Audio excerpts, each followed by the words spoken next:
مکه دو تا غار معروف داره، یکی ثور و دومیش غار حرا.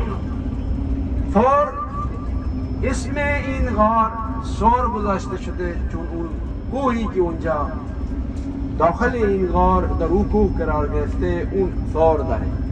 یک بنده اسمش ثور ابن ثوبان بوده، اینجا زندگی میکرده که این کوه به نام او معروف گشته است. ولی یک شهرت دیگر داره این غار. کفار مکه همه جمع شدن و گفتن این محمد همه ارزش‌های ما را زیر پا گذاشته، به بت‌های ما ناسزا میگه و به بزرگان ما ناروا میگه و عبادت‌های و ارزش‌های ما را نادیده میگه و هر کاری که نتوانستیم جلوی کارهای محمد را بگیریم، بیاییم با هم این محمد را به قدر برسونیم تا قائل خاتمه پیدا کنیم.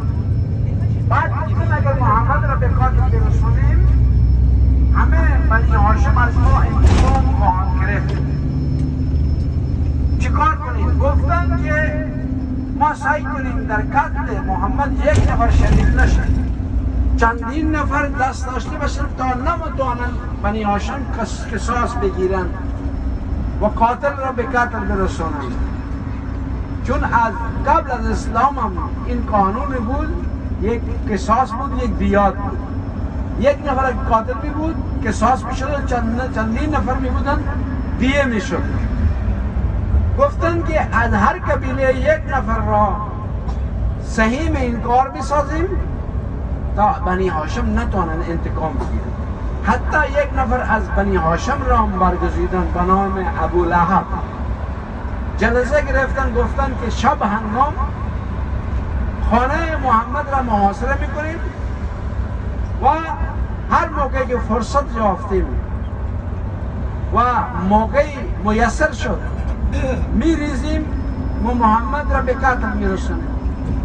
این منصوبه اینا داشتن، تدبیری در نظر گرفته بودن اون ضرب المثل معروف فارسی که به زبان اردو هم رایج است، تدبیر کنند بنده تقدیر زنند خنده. ولی خدا یک تقدیر دیگری برای محمد مصطفی در نظر گرفته بود.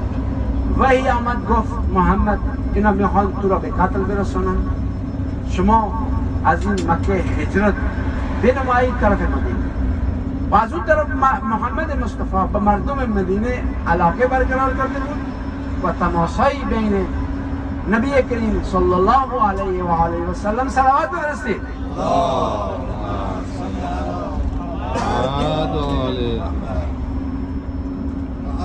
در نظر گرفته بودن به محمد وحی آمد که شب هنگام از مدینه هجرت کنه. الان محمد مصطفی میخواستن از مدینه هجرت کنن، ولی دو تا مشکل بود. یکیش اینه که این کفار نفهمند که پیامبر تو خانه خودش نیست و نفهمند که به طرف مدینه راه سپار شده. این هم خیلی مهم بود. دوم اینه که یعنی میخواستن کفار را غافل کنن. دوم این مهم بود که محمد مصطفی امانتهای مردم مکه را پیش خود می داشت. مردم مکه هر امانتی می داشتن پیش محمد مصطفی می آوردن می داشتن، به هیچ کس دیگر اعتماد نمی کردن. این هم مهم بود اگر محمد مصطفی شب هنگام می رفت بدون که مردم اطلاع بده، باید یکی باشه که ایمان امانتهای مردم را برگردونه. به خاطر همین از طرف خدا دستور بود که ای محمد میخواهید به طرف مدینه برید، علی را جای خودتون بخوابانید تا کفار غافلگیر بشوند و متوجه راسپاری پیامبر اسلام نشوند. پیامبر امیر المومنین را دستور داد که جای محمد مصطفی بخوابند. امام علی جای پیامبر مصطفی خوابیدن. پیامبر اسلام تنها از مکه خارج شد. شب هنگام بود. همین که میخواست يا من هو الله الذي لا إله إلا هو الرحمن الرحيم الملك القدوس السلام المؤمن المهيمن العزيز الجبار المتكبر الخالق البارئ المصور. که شد میخواستن بریزن به خانه محمد مصطفی، ریختن اونجا، نبی کریم را نیافتن، به جایش علی بود. و موقعی که امیرالمومنین در بستر خواب پیامبر تشریف فرما بودن، خدا سوال کرد از فرشتگان آیا از شما کسی هستش که جان خودش را فدای جان برادرش کنه؟ فرشته ساکت موندن. خدا گفت تنها علی هستش که جان خودش را فدای محمد میکنه. و اونجا موقعی که امام علی خوابیدن، وحی الهی آمد، ستایش نمود خدا امیرالمومنین: من یشری نفسه ابتغاء مرضات الله والله رؤوف بالعباد. که علی با خوابیدن خودش رضای خدا را خرید، یعنی خدا از علی راضی شد. راضی شدن خدا یک معنی داره. این مثل ما و شما نیست که ما از فلانی راضی میشیم، الان راضی هستیم فردا ناراضی میشیم. یکی به چیزی به ما اگر هدیه بده ازش راضی میشیم، اگر به ما اعتنایی نداشته باشه ازش قهر میکنیم. خدا این برنامه رو نداره. پیامبر مصطفی از مکه آمدن بیرون، همینجا در غار ثور 3 شبانه روز اینجا اتراق نمودن. اونجا بود که کفار راه افتادن، پیامبر را دنبال کردن. در اون زمان یک عده افراد خبره می بودن، متخصص می بودن که اینا راه ها را پیدا می کردن، بهشون سراغ رسان می گفتن. یک عده را استخدام کردن به عنوان سراغ رسان که پیامبر را دنبال کنن. اینا از مکه جای پای پیامبر را دنبال کردن تا این غار ثور رسیدن. اونجا که رسیدن نگرانی بود که اینا اگر پیامبر را بجابند، مثلا اینا پیامبر را شهید خواهند کرد. خدا چی کار کرد؟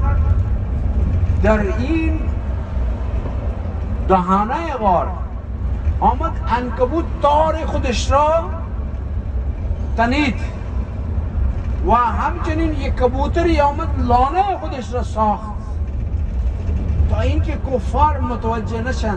کفار که اینجا رسیدن گفتن این سراغ ما، سراغ پای این 2 نفر تا اینجا میرسه.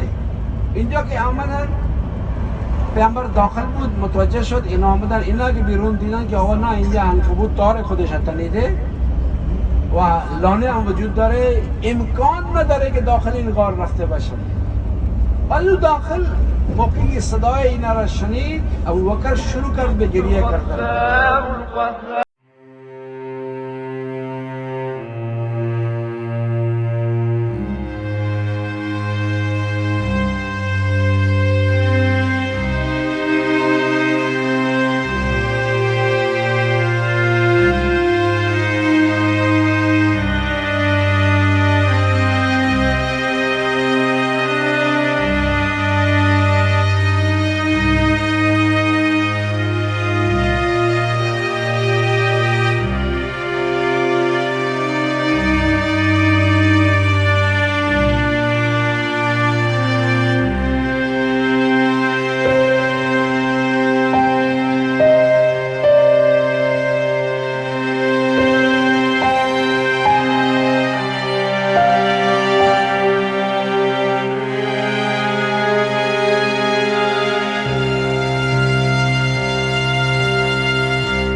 پیامبر 3 روز اونجا تشریف داشتن.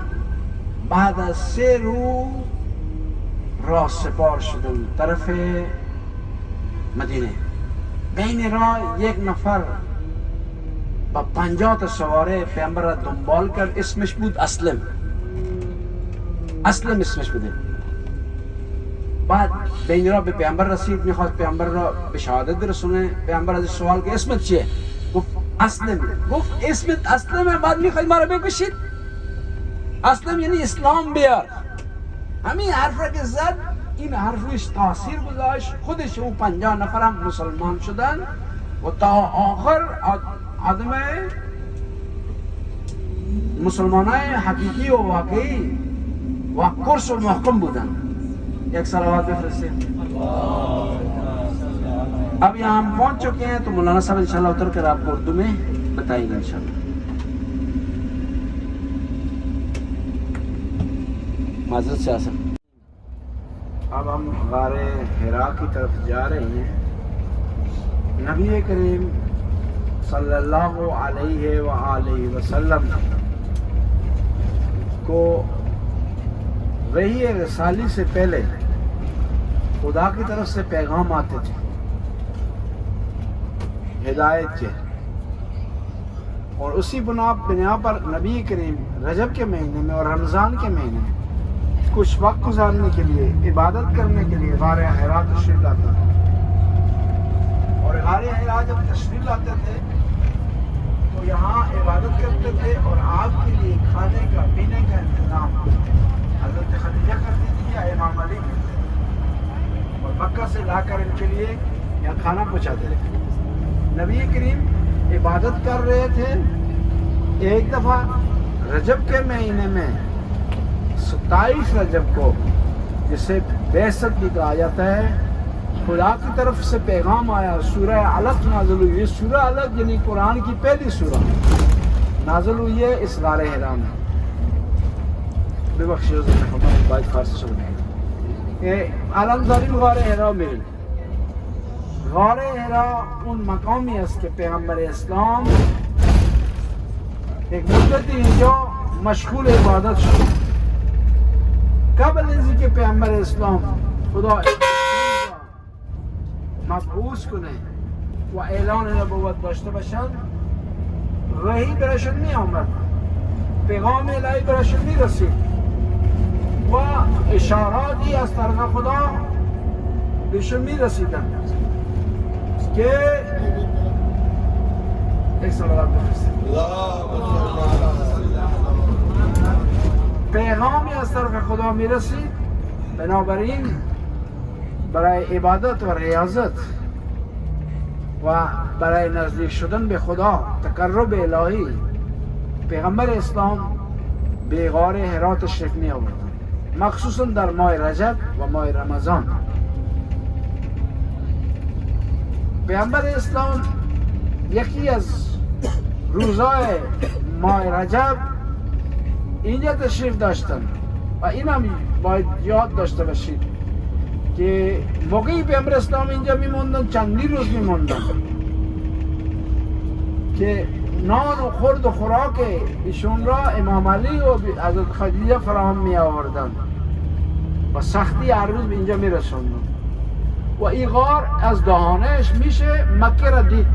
پیغمبر هم این غار را انتخاب نمود به خاطر همین که بتونه ریاضت انجام بده و بتونه خانه خدا را از اینجا زیارت کنه، چون الان ساختمانایی که الان وجود داره اون زمان نبود. خانه خدا از اینجا دیده میشد و اون چشمگیر بود در کل این مکه. پیغمبر اسلام اینجا که در ماه رجب 27 ماه رجب مشغول عبادت بود، پیغام الهی رسید. جبرائیل چند تا آیات از سوره علق را آورد برای پیغمبر اسلام. اقرا بسم ربک الذی خلق و خلق الانسان ما علق.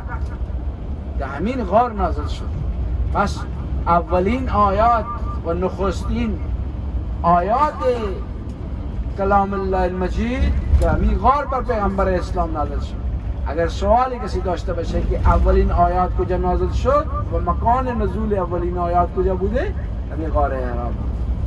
پیغمبر اسلام موقعی که این آیات را دریافت کرد تا حدی مأمور شد که ابلاغ رسالت کنه و مردم را به پیغام الهی، مردم را با پیغام الهی آشنا سازد، از این غار حرا راه افتاد طرف مکه و اونجا بود که به حضرت خدیجه گفت که من چنین علامتایی دارم و چنین پیغامی دارم از طرف خدا. اینجا بعضی از اهل سنت میگن که پیامبر نمیدونست چه شده یا چه خبر. نه، اینطور نیست. پیامبر واضح بود، روشن بودشون که کی بود براش پیغام آورد، چه پیغامی بوده، از طرف کی، همه چیز روشن بود. همین پیغام رسول اولین کسی که به پیامبر ایمان آورد حضرت خدیجه بود. بعضی میگن دوم امام علی بود. ما میگیم نه، این نیاز نیست که امام علی ایمان بیاره یا اسلام بیاره، و مثل پیامبر اسلامه. اینطوری هم باید بگیم که پیامبر هم اسلام آورد، درست نیست. پس حرا غار نزدیک به غار حرا رسیدیم. از اینجا غار حرا را زیارت خواهیم کرد. سعی کنید که زودتر بیایید تا جریمه نشید که بعد مجبور بشید آب بدید یا مثلا نشابه بدید یا آب میوه بدید. درسته؟ سعی کنید زودتر بیایید و با کاروان باشید. کوشش کریں جلدی آ جائیں تاکہ پھر آپ کو کفارہ ادا نہ کرنا پڑے جوس کی صورت میں. اور جوس تو پی چکے اب کیک چلے گا. کیک بله نہیں آ جائیں تھوڑا سا.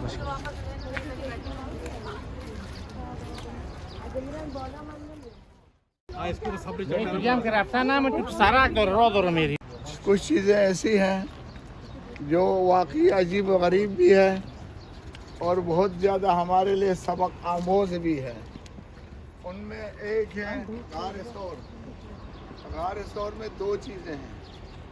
एक अल्लाह सुब्हानहू व तआला ने आल मोहम्मद की फजीलत को इसमें अयां किया है और जाहिर किया है, और एक उस ज़माने में पैगम्बर अकरम के साथ जो मुश्किलात है और मसाइल है उनका इजहार किया है कि हुजूर ने इस्लाम की खातिर तमाम तकलीफ़ें बर्दाश्त की.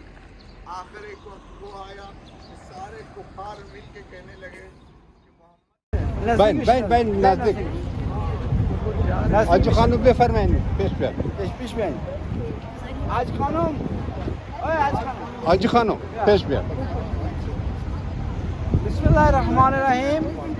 اون بالا که شما میبینید اونجا غار حراست. یک جای کوچیکه دوسری خمیشت جا میشن، رفتنش هم خیلی بالا سخته. وقتی که اوپر اونایی که میخوان برن خودتون برید، میتونید برید خودتون با تاکسی برگردید.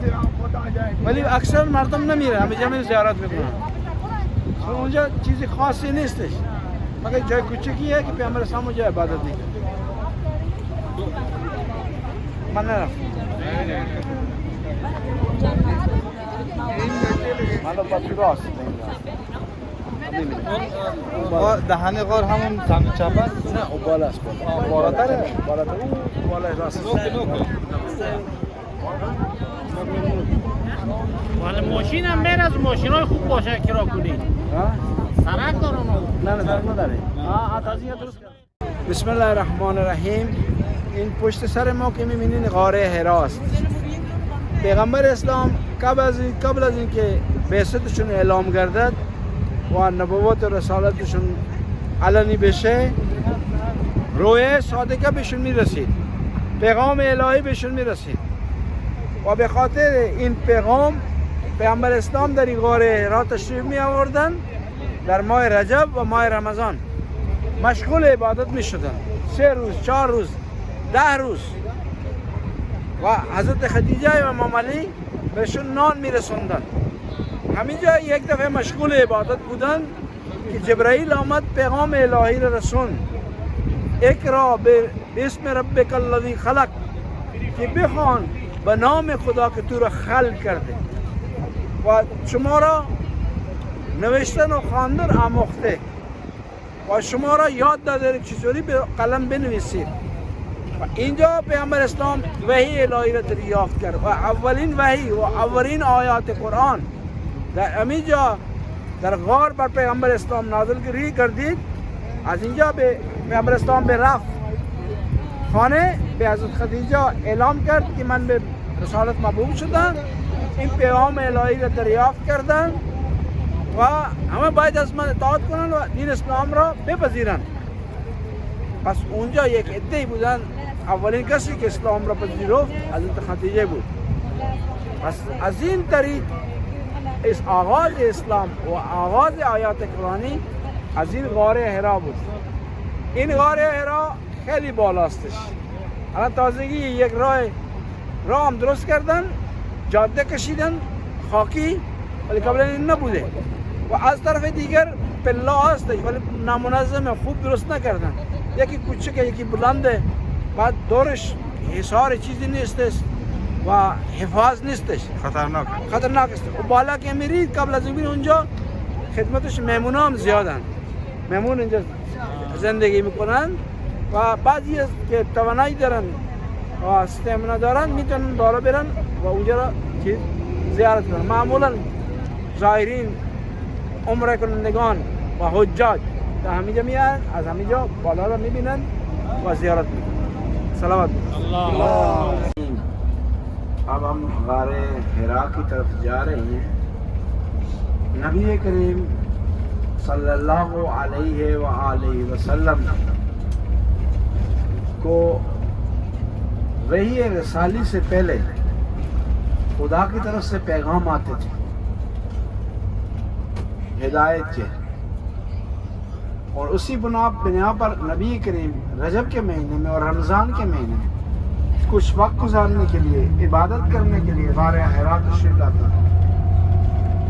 और गार हिरा जब तशरीफ लाते थे तो यहाँ इबादत करते थे और आपके लिए खाने का पीने का इंतज़ाम हज़रत खदीजा करती थी या इमाम अली करते थे, और मक्का से लाकर इनके लिए यहाँ खाना पहुँचाते थे।